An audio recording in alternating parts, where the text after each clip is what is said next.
In 2022, Western analysts confidently declared that Russia's tank reserves would soon dry up. They believed sanctions would crush Moscow's ability to manufacture and repair heavy armor, that the Russian war machine would grind to a halt within months. But as any soldier who's studied history knows, underestimating Russia's capacity for endurance is a dangerous mistake. 3 years later, the battlefield paints a very different picture.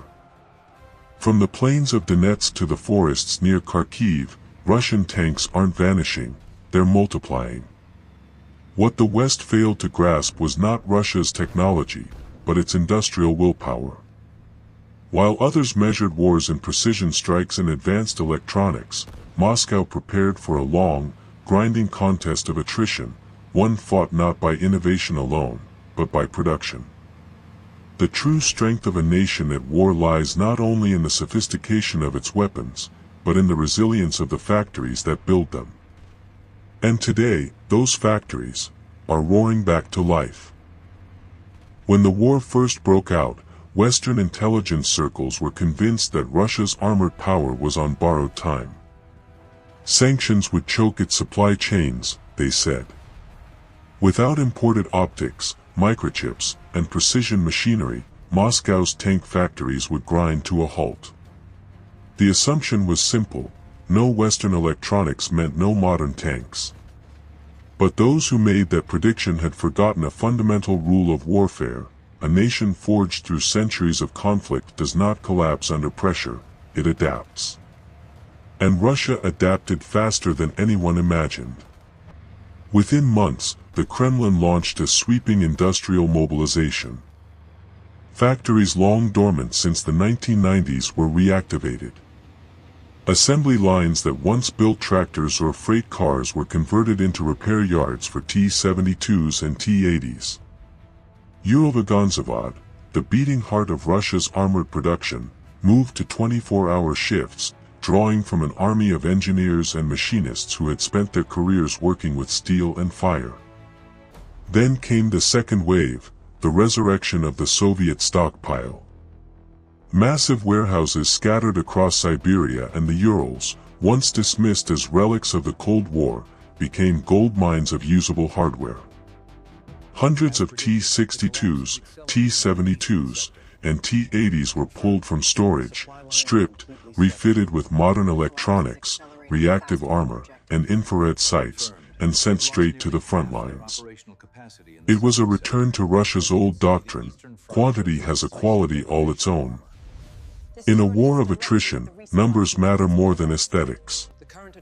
By 2025, Western defense analysts had to face a hard truth: Russia was not running out of tanks. It was building more operational armor than all NATO nations combined. What began as a prediction of collapse had become a lesson in endurance.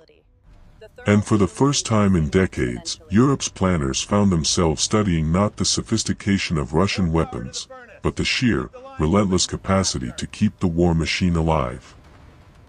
The secret behind Moscow's resilience doesn't lie in luck or improvisation, it lies in its Soviet legacy. For decades, the Soviet Union didn't merely produce tanks. It engineered a civilization of armor, a vast industrial network capable of turning raw steel into unstoppable land power. From 1970 through 1990, the Soviet war machine reached its peak.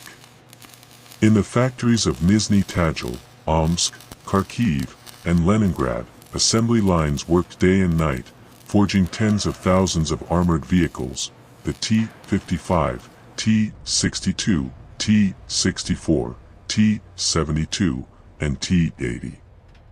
Each was built not for prestige, but for a single purpose: to dominate the European battlefield in a potential showdown with NATO. When the Cold War ended, many of those machines were sealed away, stored in endless rows under canvas tarps, engines drained, guns covered. The West saw them as relics of a bygone era. But Russia saw them as insurance for the future, a dormant army of steel, sleeping beneath the frost of the Urals and Siberia. That future arrived in 2022, when the guns roared again in Ukraine. What had been forgotten was suddenly invaluable. Moscow ordered the reactivation of thousands of tanks, sending teams of engineers and technicians into those silent warehouses. Under the sparks of welding torches and the thunder of factory presses, the ghosts of the Cold War were reborn. But these weren't mere restorations. Russian engineers have modernized these old beasts, fitting them with new fire control computers, thermal sights, and the relict reactive armor system once reserved for advanced units. They may lack the digital sophistication of the Leopard 2A7 or the Abrams SEPV3, but they bring something the West cannot match: numbers, speed, and endurance. In modern warfare, a single advanced tank can dominate a battle, but 100 reliable ones can win a war. That is the essence of Russia's strategy. The Soviet empire of steel may have fallen politically, but industrially, its shadow still looms over every battlefield. And today, in the mud and smoke of Ukraine, those old machines, reborn and relentless, remind the world that Russia's strength was never just in technology, it was in the will to endure, rebuild, and outlast. At the very core of Russia's industrial resurgence stands Uralvagonzavod, the colossal tank-producing complex in Nizhny Tagil. This factory isn't just a symbol of Russian engineering, it is the beating heart of the country's armored warfare capability. In the 1990s, after the collapse of the Soviet Union, Uralvagonzavod, or UVZ, was on the brink of ruin. Production lines went silent, workers left, and rust began to creep across the steel hulls that once forged the T-92, the tank that changed the face of modern combat. But those who dismissed UVZ underestimated one thing: Russia's capacity to revive its industrial soul when war demands it. Today, that same facility operates around the clock, 3 shifts a day, 7 days a week. The thunder of welding arcs, the grind of steel, and the glow of molten armor plates have returned. Once a relic of the Cold War, UVZ has become a modern war factory, leaner, more efficient, and ruthlessly focused on output. And this time, it's not just rebuilding, it's innovating. The T-72B3M, T-80BVM, and T-90M Proryv have been engineered with shared systems and modular components, allowing technicians to swap engines, optics, and fire control units across models. It's a logistical masterstroke, a unified production philosophy that shortens repair times, reduces costs, and multiplies combat readiness. No NATO country, not even the US, has achieved this level of standardization across generations of tanks. Intelligence assessments now estimate that Russia produces over 400 new or modernized tanks each year, including as many as 250 T-90Ms, the most advanced in its fleet. To put that in perspective, Germany, the United States, and the United Kingdom combined cannot match this annual output. For every Western tank that rolls off the line, Russia builds 10. This industrial acceleration isn't just about replenishing losses, it's about strategic dominance through production. Where the West measures progress in innovation cycles, Moscow measures it in the number of tanks that can be fielded tomorrow. And that mindset, rooted in experience, discipline, and endurance, is transforming Russia's defense industry into something the world hasn't seen in decades, a true wartime production machine. Analysts today call it Russia's Steel Trinity, a trio of main battle tanks that define the backbone of Moscow's modern armored forces. Each vehicle carries the DNA of Soviet design, refined through decades of combat experience and continuous evolution. At the top stands the T-90M Proryv, Russia's most advanced tank in active service. It combines the rugged chassis of the T-72 with state-of-the-art upgrades, the relict reactive armor, an advanced fire control system, and a panoramic thermal sight for both commander and gunner. Armed with the 125mm 2A46M5 smoothbore gun, it can fire both conventional shells and guided missiles with precision at long range. On the battlefield, the T-90M is more than a weapon, it's a statement of industrial mastery. Then comes the T-80BVM, the fast striker of the fleet. Powered by a gas turbine engine, it moves like no other tank on Earth, faster, quieter, and highly effective in freezing temperatures where diesel engines falter. It's the weapon of choice for northern and urban operations, where speed and agility matter more than brute force. And finally, the T-72B3M, the indomitable workhorse. Built in greater numbers than any other modern tank, it's simple to maintain, affordable to produce, and devastating when used in mass. It represents the core of Russia's attritional warfare philosophy: reliability over luxury, quantity over perfection.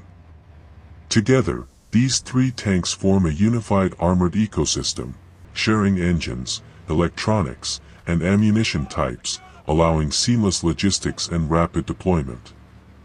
This standardization gives Russia an edge that no NATO army currently possesses. While Western nations debate procurement timelines and cost overruns, Russia's assembly lines keep running, building, upgrading, and deploying without pause. In this new age of prolonged warfare, the Steel Trinity isn't just a symbol of firepower. It's proof that Russia's strength lies not only in technology, but in the relentless machinery that keeps it alive. This tank resurgence is not just a tactical development, it's a strategic transformation with far-reaching consequences. It proves that Russia has absorbed one of the oldest and harshest lessons in military history: industrial capacity wins wars as much as advanced technology. For years, Western militaries have built their doctrine around precision, fewer systems, but more sophisticated. Tanks like the Leopard 2A7 and Abrams SEPV-3 are engineering marvels, yet they are produced in limited numbers and at immense cost. Russia chose a different path, one grounded in quantity, repairability, and sheer endurance. In an age where wars stretch on for years rather than weeks, that approach is beginning to show its power. Moscow's strategy is brutally pragmatic. Every damaged tank is either repaired, rebuilt, or replaced within weeks. Factories across the Urals run non-stop, churning out T-72B3MS, T-80BVMs, and T-90MS faster than NATO can deliver replacements to Ukraine. Each month that passes widens the gap between Western expectations and battlefield realities. NATO now faces a sobering truth: its stockpiles are shrinking, its industrial base is slow to mobilize, and its defense industries have been optimized for peace, not prolonged conflict. Meanwhile, Russia's factories of steel, modern, centralized, and relentless, are redefining what wartime production looks like in the 21st century. If the trend continues, this imbalance in manufacturing power will shape not just the outcome in Ukraine, but the next decade of global warfare, where the victor won't be the one with the smartest weapon, but the one who can build, repair, and field 10 times more of them. Russia has done what few thought possible: it has turned sanctions into stimulus, and isolation into industrial independence. Every embargo, every restriction meant to cripple its defense sector has instead pushed Moscow to rebuild, re-engineer, and rely on itself. The result is an armored industry operating at a pace the West hasn't seen since the mid-20th century. From Nizhny Tagil to Omsk, production lines roar day and night. Old Soviet designs have been reborn with modern systems, and new tanks like the T-90M roll out of factories in numbers that defy Western projections.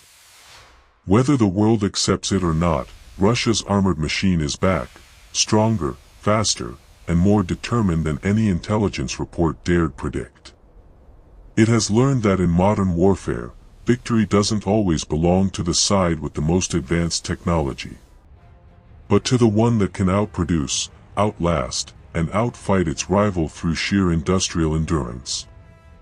This war has reminded every strategist of an uncomfortable truth: steel, oil, and manpower still win wars, not software alone.